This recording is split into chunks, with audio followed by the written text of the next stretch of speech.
And it's code in the data, give the keyboard a punch, then cross, correlate, and a break for some lunch. Correlate, tabulate, process, and screen. Program, print out, regress to the mean. And it's, oh boys, can't you code it? Program it right. Nothing ever happens in the... Welcome back. Once again, we're providing some videos, mostly to support a class I teach at the University of Maryland on statistical programming using Stata, but anybody's welcome to these videos and hopefully you'll find them useful. Today we're going to talk about how to create new variables. We're going to put most of our attention on certain commands like generate and replace and recode, and we'll show you some issues and some tricks about using some of the egen commands to create new variables. As you can tell, I've already got Stata up and running, and I've got a program already written, and so we can just dive right in and take a look at some data. The first thing I'm going to do is create a little data set that will simply have 10 cases. The clear command gets rid of any data that's already in memory. This new command, set obs 10, will create space for 10 observations, and then the gen y equals underscore n will create 10 values ranging from 1 to 10 that's pegged to the underlying ID numbers for the observations in the data set. We'll run that. You can see I've created a new variable y. We'll just list our data out. And you can see I've simply created 10 observations ranging from 1 to 10. Below this, I've got several generate statements. So generate is a workhorse for creating new variables. And the basic syntax of this is generate some new variable name followed by an equal sign and then some expression. So walking through these quickly, you can see I'm going to create several transformations of this variable I created, which has the values 1 through 10. The first will take each value and cube it. That is, it'll take the value of the variable y, or y raised to the third power. There's a lot of different arithmetic operators in Stata. That upper triangle or hat sign means to raise to a power.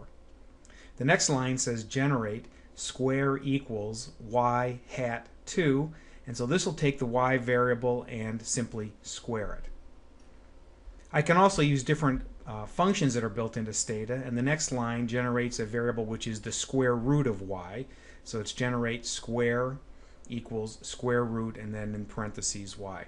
So again, the name of the new variables so far are cubic, square, and square rt, and then I'm using a function to calculate the square root. Moving down, I can create a natural logged version of the variable y. I can take the inverse of y, 1 divided by y.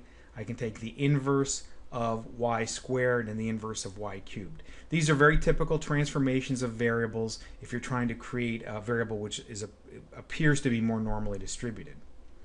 Down below that, I have a format statement where I'm going to make all the different variables look uniform.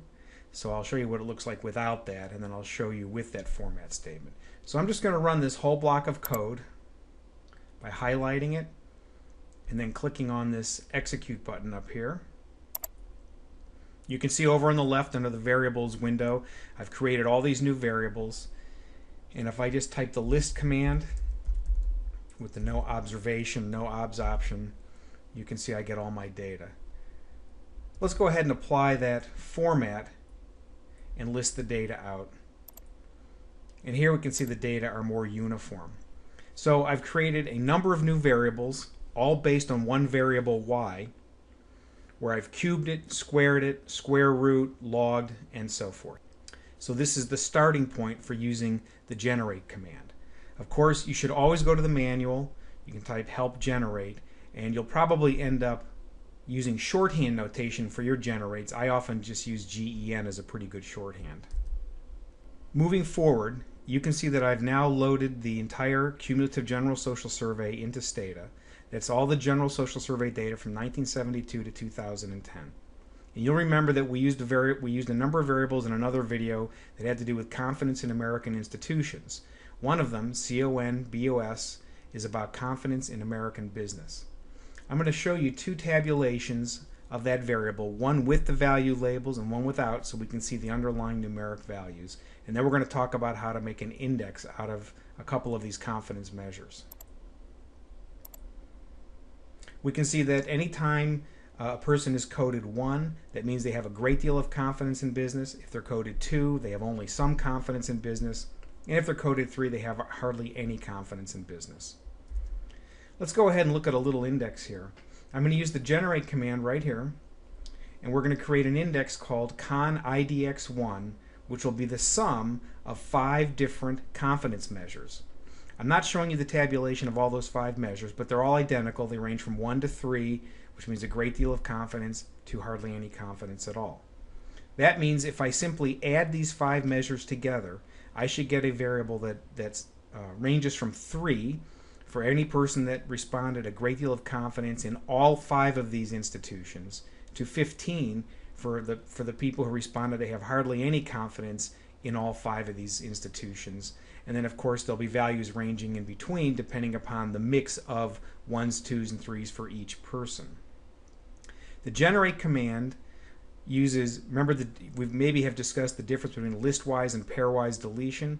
The generate command uses listwise deletion. So if a case, a respondent is missing on any single variable, they will not be included in the calculation for this index. That is, they're thrown out. So your missing values can pile up very quickly if you have a lot of variables in your index. Let's go ahead and generate the index and look at the tabulation of it. Again, by highlighting that selection and then clicking on the do button here. And switching over, you can see that all the missing values, the number of missing values here, and you can see our new confidence index here. Small values mean a lot of confidence in all 5 items, and values of 15 mean no confidence or hardly any confidence across all 5 items. Sometimes we'd like to take an average. So we can just extend this idea of using arithmetic operators in our generate, and we're going to create another scale, another index down here called conIDX2, which will be the same sum of all those individual confidence measures, but then we'll divide by 5.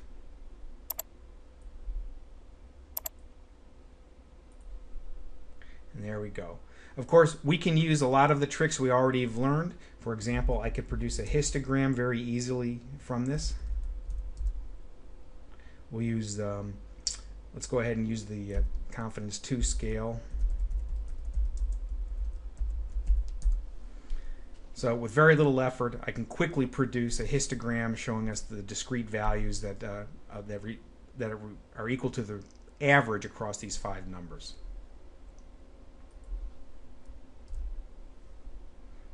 Now, we can get fancier in creating our index, and I'm going to show you one more method of doing that, this time using the egen command in Stata. So generate means to generate a new variable. Egen is in the Stata language means extensions to generate, and there's a lot of interesting, I hesitate to call them functions. They're not technically not functions in Stata, but there's a lot of different kind of functionality built into the extensions to generate or egen.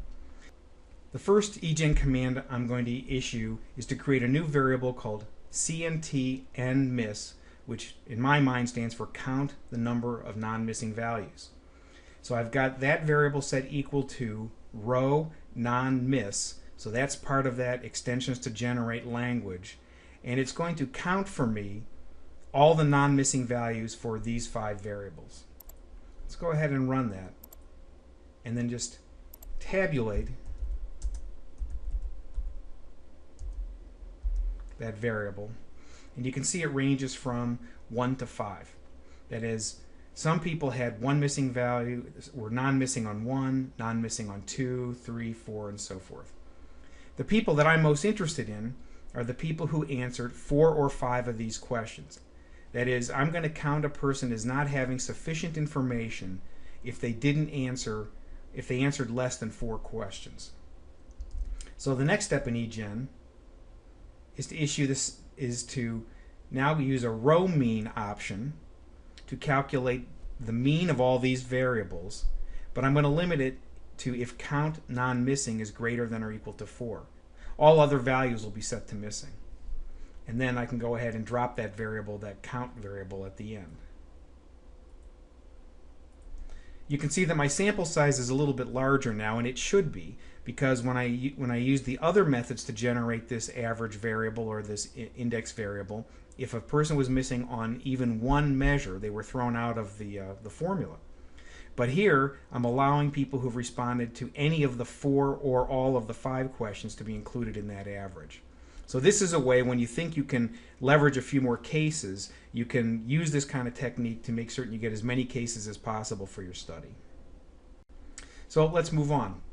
So now we're going to introduce a little more complicated syntax, and we're going to use generate and replace. So for example, we have a variable in the General Social Survey called race. And again, I'm going to show you the tabulation of race both with and without the value labels, so we can see which respondents are what race and then what the numeric values are. We need to know that so we can use our recode statement to create a new race variable. We can see that in the General Social Survey, the 3 races that are coded are white, black, and other, and the underlying values respectively are 1, 2, and 3. So the first thing we might do is create a dummy variable, a variable where all the values are equal to 0 or 1, depending upon whether a person is black or white. So the first thing I'll do is issue the generate statement, create a new variable called raceDum, and set it equal to missing. I do this because I'm going to then use the replace command to selectively replace values of this new variable with a 0 for all the black respondents and a 1 for all the white respondents. So step 1, use the generate command to create a new variable which has no valid values in it. Step 2, use 2 replace commands. I'm going to replace raceDum1 equals 0 if the variable race is equal to 2. Now take a close look at this. You'll notice that when we define a new variable or replace values of a variable, we use a single equal sign. That is, when we're evaluating an expression, we always use one equal sign. When we're evaluating an equality, for example, race equals 0, we use 2 equal signs in Stata.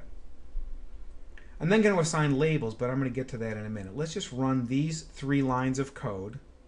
We'll generate the variable with no valid values. We'll selectively replace the missing values with 0 for black respondents and 1 for white respondents. I didn't receive any errors. It reports back how many cases were created and how many were replaced. Let's just take a look at that variable. And you see it did exactly what I wanted it to do. It created a dummy variable with values of 0s and 1s. Now, one of the things we get into, and this isn't something you need to do if you're doing things in a hurry, but when you start working with data over time, you're going to appreciate the fact that you can put value labels onto those values and display things like black and white. And here's how you do that. First of all, you need a statement to define a label. So I'm going to call my label RACELAB1. And within that, I'm going to say that 0 is equal to black and 1 is equal to white. Then I need to assign that value label that I created to the variables that I'm using and that it's appropriate for. So I'm going to assign the raceDum variable to have the label associated with racelab1. Last thing, there's also a label command to label the variable. So when you look over in the right corner in my variable window, you'll see the General Social Survey, when you download this data, comes with all those nice variable labels telling you what the variables are. When you create a new variable, you're not going to get that. You have to create that on your own, and this is how you do it. You type in label variable, so Stata knows you're attaching a label to a variable, the variable name, and then within double quotes, the label you'd like to attach to it. Let's go ahead and run these label commands here. Label define, create value labels. Label values, assign the label values to a variable. Label variable, let's go ahead and put a descriptive title onto the variable, and then let's tabulate the variable and see what we have. So this variable looks pretty good. We get our nice label there in the box. We have value labels attached. So this variable is a complete variable, and I'm pretty happy with it, and it looks like it'll be easy for me to use in the future. Let's push on and look at another example of how to create a dummy variable. I'm going to use the same race variable, and this time I'm going to make my two categories equal to non-white and white. That means for the non-white category, I have to take anybody coded 1 and 2 on the race variable and code them 0, and anybody coded 1 on the race variable and code them 1. I can do this again using generate and replace. I'll issue a generate command and assign missing values to all the cases, so there's no valid data. Then I'm going to selectively replace the missing values with 0 if for each respondent where the race variable is equal to either 2 or 3 and it's not missing. And I'm going to do this by that little statement there with the if condition, where I'll say if race is greater than or equal to 2, that's how I get my 2s and 3s, and race less than missing. We haven't talked about missing values yet, but missing values are stored as the largest number possible that can be stored in Stata. So if I simply say greater than equal to 2, it's possible that missing values would also be coded into that category 0. My second replace command is going to replace any missing value or any value of the race dummy variable, this new one, with a value of 1 if race is equal to 1, that is the white respondents. Again, I'll define a label. I'll attach the label to this variable. Notice now I'm calling it non-white and white, and I'll attach a variable label as well. Let's go ahead and run this and see what we get. You can see that the number of cases in the non-white category is greater than the tabulation or the frequency before of the black respondents, and it should be because we have additional respondents who are coded other, typically Hispanic and Asian, that are now being included in this category, which I'm calling non-white. Now, you can combine all the generate and replace with a lot of different functions built into Stata. I'm going to just show you a couple of quick functions here that I find useful, and you might as well, but you should look in the help file and acquaint yourself with all of these. So here I've taken a value 2.4495. I just picked that number out of the air. It's actually one of the numbers from that first table when we were doing all those transformations of the 10 numbers. And I'm going to use the display command to show you the different kinds of output, but you can use these functions with your generate command. So for example, if I want the integer portion of that particular number, or the integer portion of a variable, I can just go ahead and use the int function. Another function I use a lot is rounding. Rounding function is pretty easy. It's just round, and then within the parentheses either the variable name or the value you want to round. So we could use this with a generate. We could generate some new variable equals the round function of an older variable. And if I don't add an option for how much to round, like I've done here, it rounds it to the ones place. If I say that explicitly, as I've done here, I get the same value. Well, the next 4 examples are going to round to the tenths, hundredths, thousandth, and 10,000th place. The 10,000th place, by the way, is as far as I can go, and that's the actual number that I've got stored. You can see all the values here, 2.4 and so forth. You can also round to the nearest tens place, hundreds place, or thousands place, or any other place that you have available.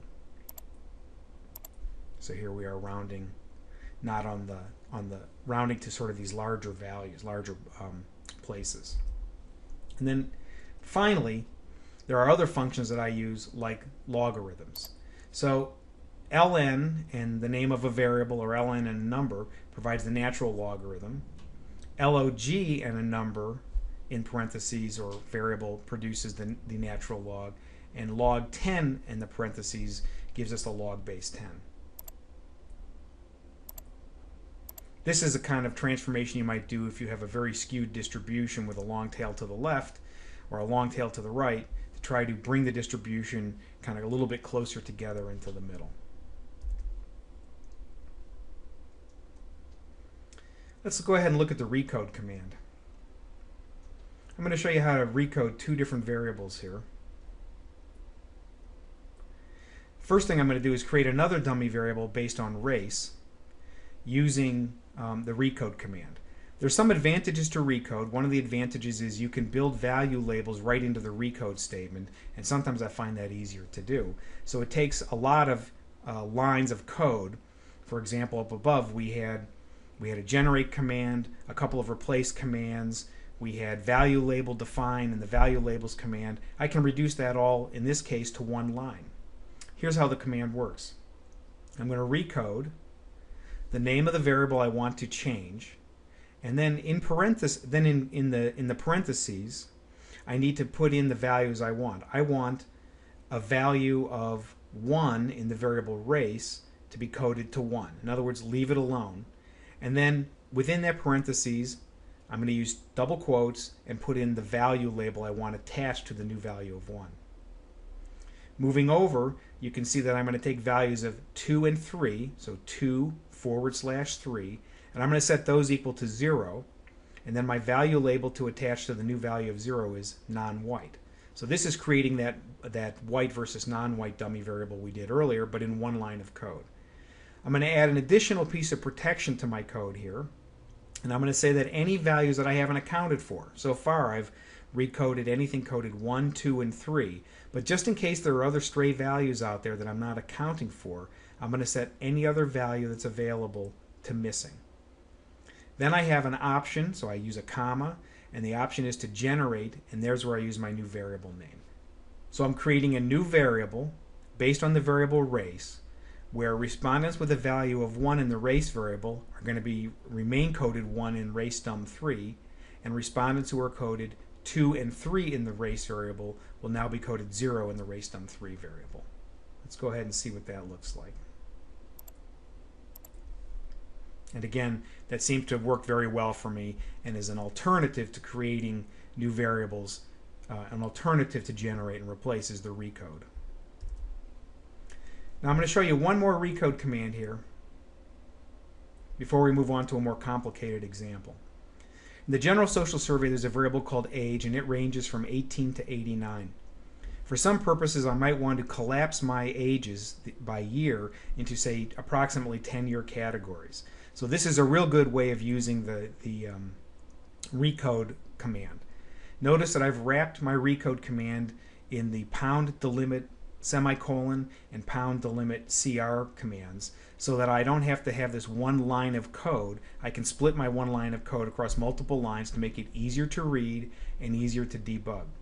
Also notice I'm making everything line up so I can very quickly read down 18 to 19. This should be 20, and then it goes 30, 40, 50, 60, 70, 80, and the other side goes 19, 29, 39, 49 up to 89, and then of course my new values are going to be 1, 2, 3, 4, 5, 6, 7, and 8, and then I've decided to add value labels here as well.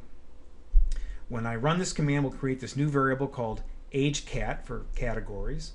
I'll show you a frequency distribution of it, and then a quick histogram with value labels attached. So looking at the histogram down here, I need this X label option to make certain I display all the labels attached to values from 1 to 8, stepping by 1, and that I'm going to show the value label.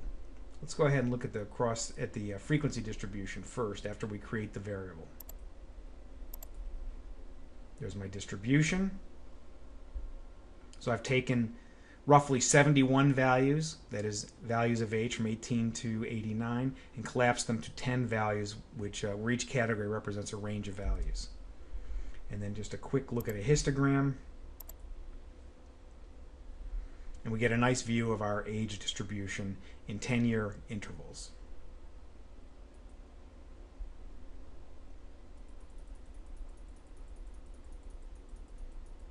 So here's a much more complicated example.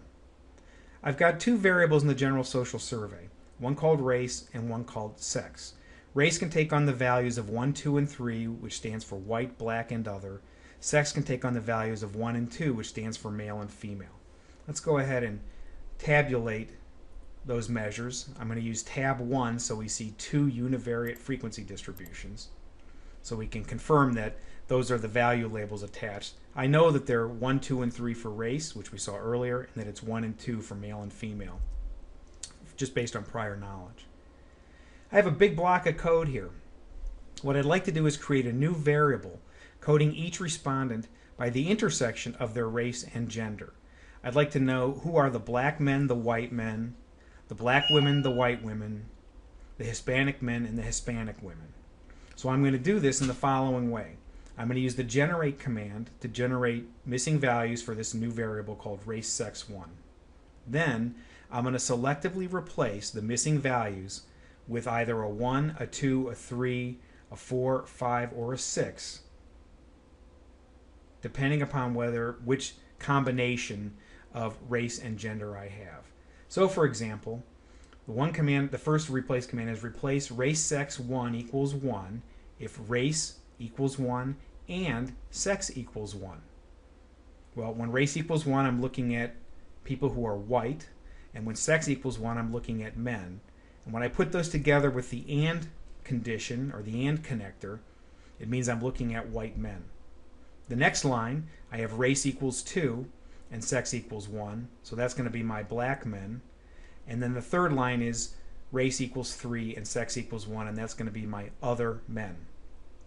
I then reset my race counter and go through 1, 2, and 3 again, but this time I hold gender constant or the sex variable constant at 2, so I get all the women. This up to here will produce a nice variable for me. And let's just go ahead and run this Stata code and look at the variable real quickly.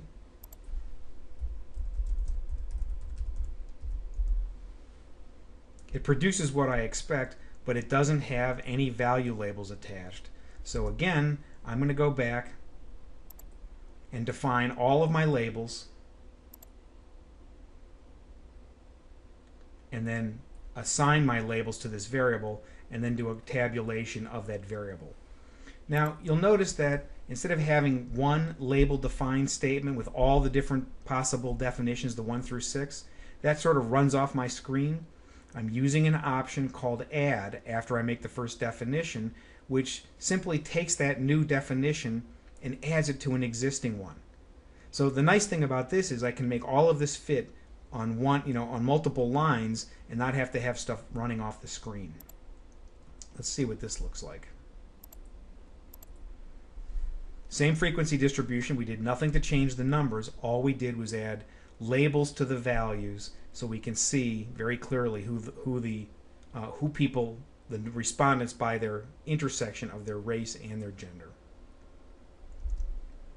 Now this is a lot of code. There's a lot going on here and there's a lot of room for mistakes. So I'm going to show you a shorthand way to do this. Here you can see I've reduced all of that code to one line of code. And I do that using a special egen command called group.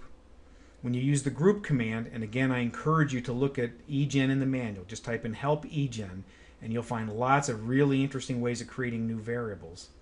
The group option is one that I use all the time because it lets me create a new variable that is the intersection of all those variables. So all those lines of code that I generated there, this group command does it automatically.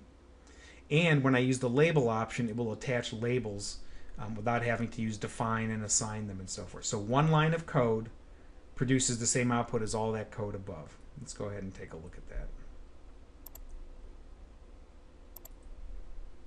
Now, you'll notice that this code is not as fast as my code, but on the other hand, it's less prone to error because there's a lot less stuff going on in it, at least in my program. The last thing I want to cover here has to do with labels. Since we've already looked at how we can label values and how we can label variables, there's one other label that's kind of interesting.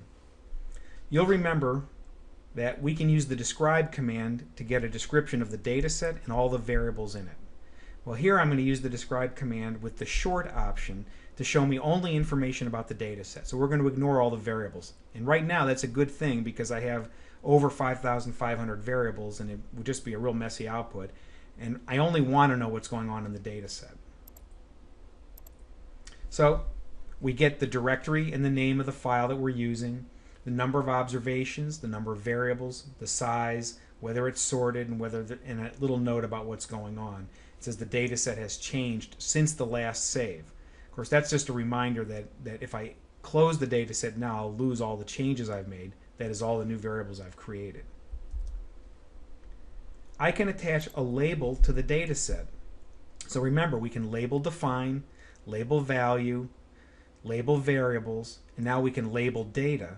And I'm going to take this label that I've created, General Social Survey, 1972-2012, and attach it to this particular data set. And I execute that line of code, and I describe the data set again. You can see that it's added this nice descriptive title to it to remind me what the data are. In the next video, I'm going to show you additional ways to add commentary and notes and keep track of all the things going on in your data set. But that's sufficient for now. So what do we cover in this particular video? We talked about how to create new variables. We learned about the generate command and replace. Those two commands often go hand in hand. We learned a little bit about using recode, and we learned a couple of extensions to generate, or egen commands, that we can use to help us create create new variables. I hope you found this video helpful, and if you have any questions at all, please give me a call or send me an email, and I'll do my best to answer them. Then it's code in the day to give the keyboard a punch. Then cross, correlate, and a break for some lunch. Correlate, tabulate, process, and screen. Program, print out, regress to the mean. And it's, oh boys, can't you code it? Program it right. Nothing ever happened.